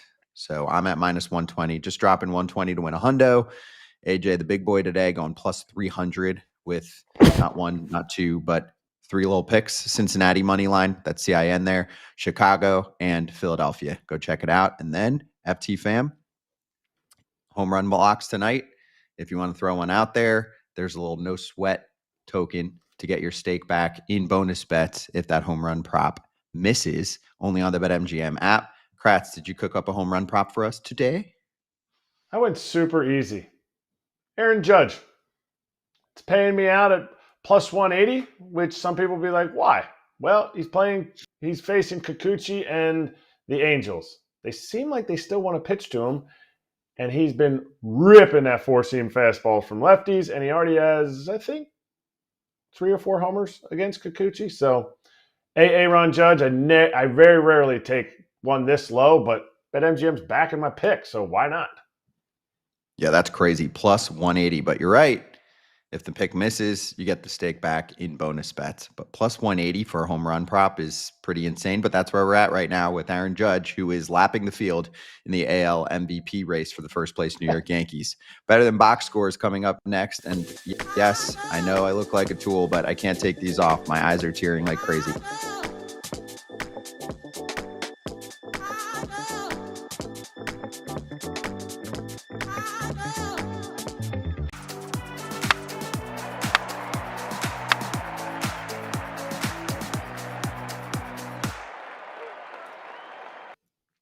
Okay, Kratz, I'm going to try to divert the attention away from myself to bro's wearing shorts. Did you see this in the Dodgers-Guardians game yesterday?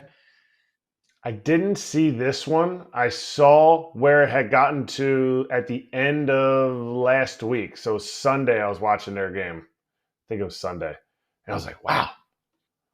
Man, Santana's shorts. Pants are getting shorter and shorter. I get it. You know, this is a Hunter Pence thing.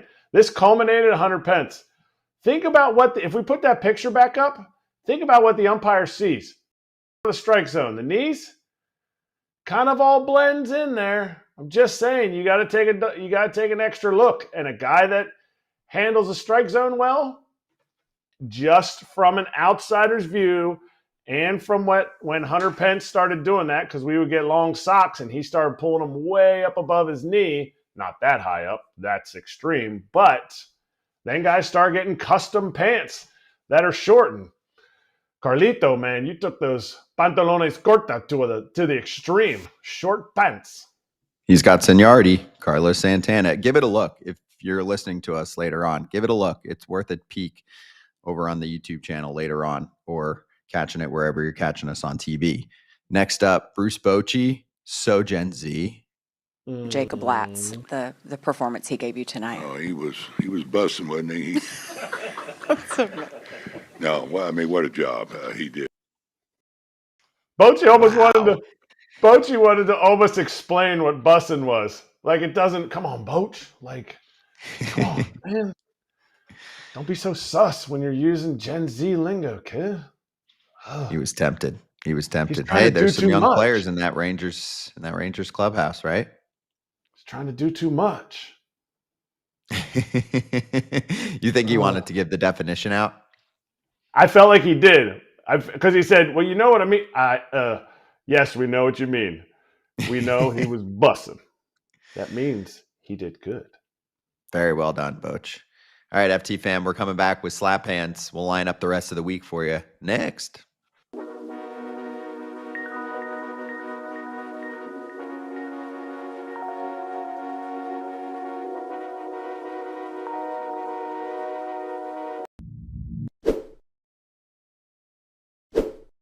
Todd Father and I are from Jersey, so we're used to, I got a guy.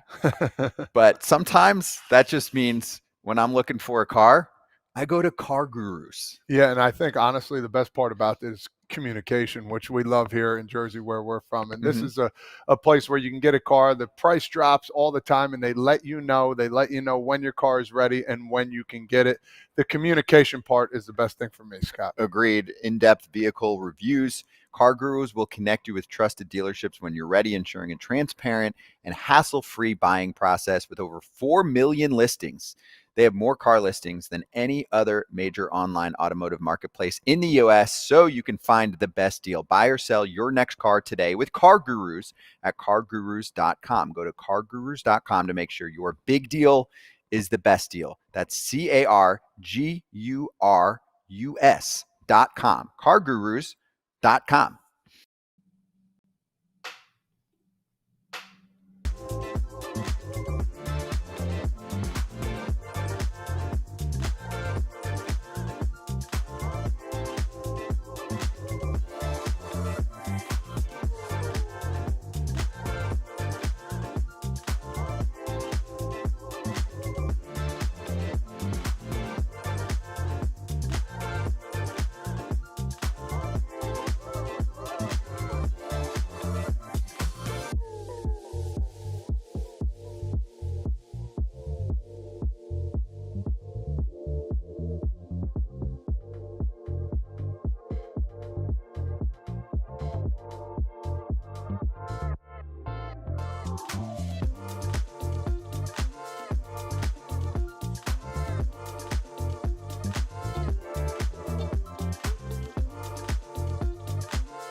All right, people, this is the time for Kratz to shine for the next 5 minutes. I can't see anything. I kid you not, Kratz. So talk me through this one. Slap hands is all you, baby, but I'm here for you. I can talk. You got to be my eyes and ears.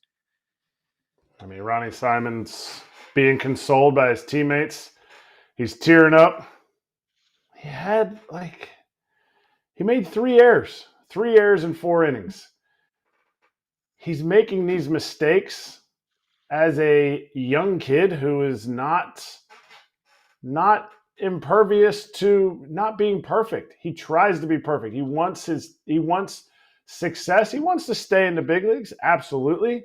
But when you see absolute emotion like that, when you see a kid who cares that much, a young kid, you all can connect with that. Fans can connect with that, and Fernando Tatis can connect with it. His quote after the game was, "It's baseball. It happens." This is Fernando Tatis, somebody from another team.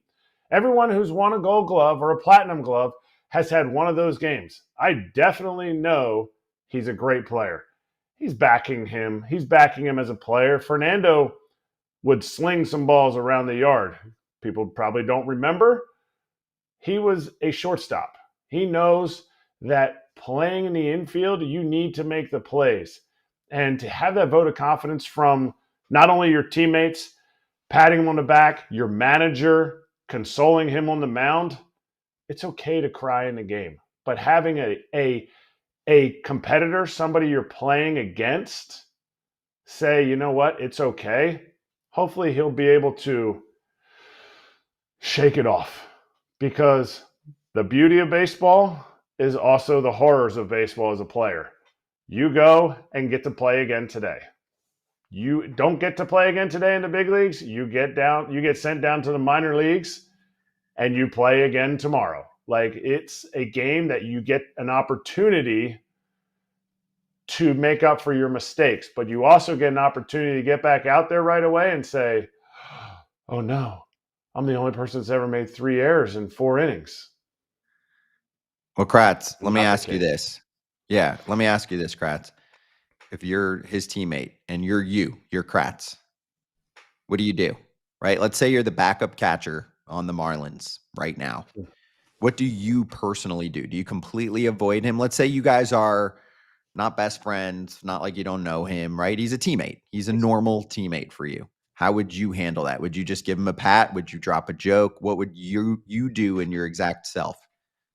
Right there in that situation, I know my pitcher's pissed, because pitchers do get mad when dudes make errors. You know what a manager once told me to say? If you're going to have a mound visit after an error, that person that made the error feels like that entire mound visit is about them. And they feel like you're talking about them. So he's in there. I would have Ronny. I would say, "Ronny, look me in the eye. Look me in the eye right now as I'm talking to you. Because here's the reality of the situation. You're getting another ground ball hit right to you." And if he's like, "No, it 100% of the time snaps guys out of it. It's them too. Because if you sit there and go, "I hope the next one doesn't come to me," guess what's happening? It's coming right to you. That's right. Very well done, Kratz. All right, we got a minute to spare. Let me get some Kratz hats. Because Oh, true. Ruben got me traded to the Blue Jays. I didn't want to go, but he traded me there. It's just like a sick. I know the Jays, they changed their color schemes and everything, and they had like the black and Blue Jay for a little bit. This new one is so fire because I like the maple leaf, but I really like the baby blue brim and the baby blue top. Beautiful. Beauty. And FT fam, apologies My eye is not cool right now. Kratz, you ever had one of those moments where you're pretty much fine for the day and all of a sudden it all hits you? And it's like, I don't care what you're doing right now. I'm not talking about your eye. I'm just talking about anything body-wise. It just all hits you. Like some people, it's stomach, right? For me, I mean, dude, I'm like suddenly like sniffly. I'm like, I've been totally fine. It's like I got a cold and lost an eye on the battlefield in the past hours. So not trying to be a baby, but the eye's not opening right now, no matter what I can do. You got to fight. You got to fight through it. You fought through it. For everybody with FT, we all have it. Sometimes you just can't play all 9 innings. Yep, that's true. That's true. We do this every weekday. Love you, FT fam. We'll see you tomorrow, hopefully.